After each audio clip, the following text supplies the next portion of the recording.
इससे पहले वाले वीडियो में मैंने बताया था कि कैसे डीपसीक एक पावरफुल एआई है, जिसका लिंक ऊपर आई बटन में आ रहा है, जिसे आप इस आई बटन पे क्लिक करके भी देख सकते हैं। बट ऐसा क्या हुआ जो कर दिया गया डीपसीक को बहुत सारे देशों में बैन? क्या है डीपसीक का कीस्ट्रोक फीचर जिसके कारण आपकी प्राइवेसी भी है एक बहुत बड़े खतरे में और आप हो सकते हैं 24/7 किसी के नजरों में? कैसे बना चाइना का ये AI most dangerous AI for national security? क्या ये सिर्फ एक ही कारण है या है एक इशारा किसी बड़े पॉलिटिकल मूव की ओर from different countries?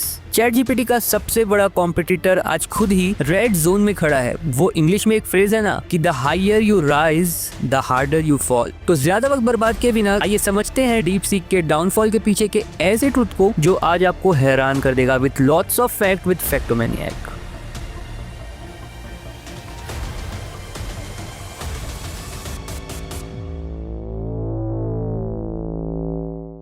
DeepSeek AI ने एआई इंडस्ट्री में धमाका कर दिया है क्योंकि इसका ट्रेनिंग कॉस्ट सिर्फ $6 मिलियन है, जबकि ChatGPT 4 का ट्रेनिंग कॉस्ट $100 मिलियन प्लस है। ये एआई दुनिया के लिए एक बड़ा गेम चेंजर बना रहा है क्योंकि अब एआई मॉडल्स को ट्रेन करना ज्यादा सस्ता और एक्सेसिबल हो रहा है। 20 जनवरी को लॉन्च होते ही सिर्फ 7 दिन में डीपसीक एप्पल ऐप स्टोर पे नंबर 1 बन गया। इसका इतना बड़ा इम्पैक्ट पड़ा कि NVIDIA की शेयर 70% से गिर गई, जिससे कंपनी की मार्केट वैल्यू $600 बिलियन तक गिर गई। ये सक्सेस दिखाता है कि डीपसीक एआई किस तेजी से मार्केट में अपनी जगह बना रहा है और बड़े एआई प्लेयर्स के लिए एक नया चैलेंज खड़ा कर रहा है। लेकिन जितनी तेजी से डीपसीक एआई ने पॉपुलैरिटी गेन की, उतनी ही तेजी से इस पर बैन्स भी लग गए। डेटा प्राइवेसी और सिक्योरिटी कंसर्न्स की वजह से मल्टीपल कंट्रीज और agencies like Italy, Taiwan, Australia, south Korea, India और यूएसए जैसे बड़े देशों ने या तो इसको पार्शियली रेस्ट्रिक्ट कर दिया है या कंप्लीटली बैन कर दिया है। और according to a news article, US में जो भी इसका यूज करेगा या यूज करता पाया जाएगा तो उस पर $1 मिलियन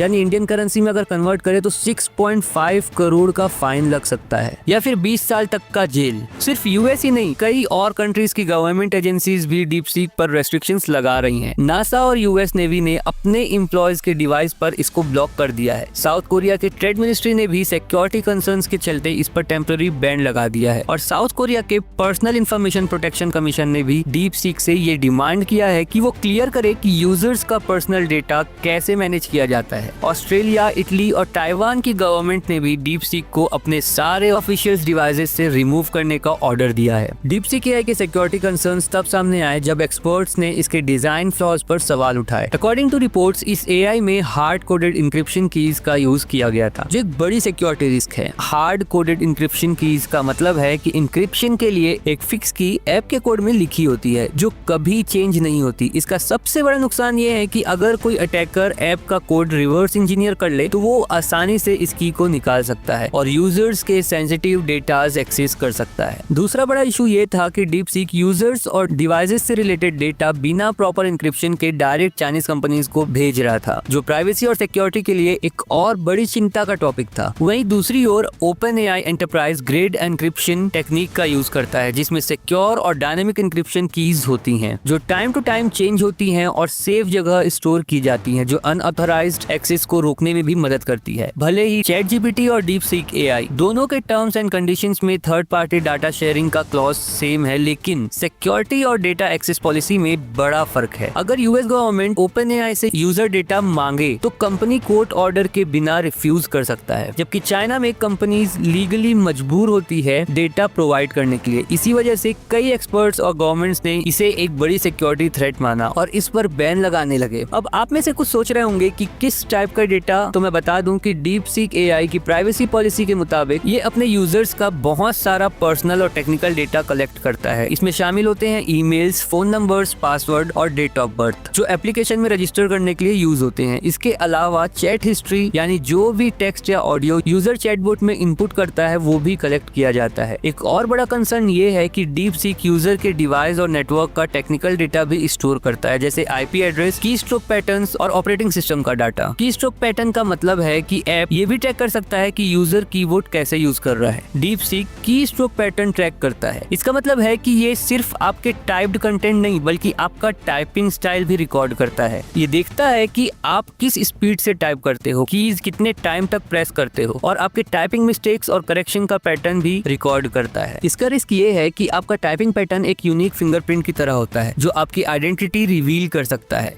चाहे आप एनोनिमस ही क्यों ना हो। अगर कोई सिस्टम ये डेटा कलेक्ट करे तो ये ट्रैक कर सकते हैं कि आप कौन हो और कहां से लिख रहे हो। इस पैटर्न को गूगल, माइक्रोसॉफ्ट और ओपन एआई जैसे बड़े कंपनीज भी यूज करते हैं, मोस्टली सिक्योरिटी और एआई इंप्रूवमेंट के लिए। लेकिन प्रॉब्लम ये है कि चाइना में कंपनीज को लीगली गवर्नमेंट को डेटा हैंडओवर करना पड़ता है जब भी वो मांगे, जो एक बड़ा रिस्क हो सकता है किसी भी कंट्रीज के लिए। तो दोस्तों, डीपसीक का इतना बड़ा डाउनफॉल सिर्फ एक टेक्निकल फ्लॉ था या बड़े पॉलिटिक्स का हिस्सा? क्या ये बैन सिर्फ नेशनल सिक्योरिटी कंसर्न की वजह से है या ये एआई सुप्रीमेसी की लड़ाई है जो चाइना और वेस्ट के बीच चल रही है? अगर आज एक एआई मॉडल सिर्फ $6 मिलियन में ट्रेन हो सकता है, तो क्या आने वाले दिनों में और भी नए एआई कॉम्पिटिटर मार्केट में आएंगे जो ओपन एआई और गूगल को टक्कर देंगे, या फिर एआई इंडस्ट्री सिर्फ कुछ बड़ी कंपनीज तक ही सीमित हो जाएंगी? आपका क्या मानना है? क्या है एआई का फ्यूचर? क्या एआई का फ्यूचर डेमोक्रेटिक होगा या सिर्फ कुछ सेलेक्टेड पावर्स के कंट्रोल में रहेगा ये एआई? अपने थॉट्स कमेंट सेक्शन में कमेंट करके जरूर बताएं। और अगर आप एआई और टेक के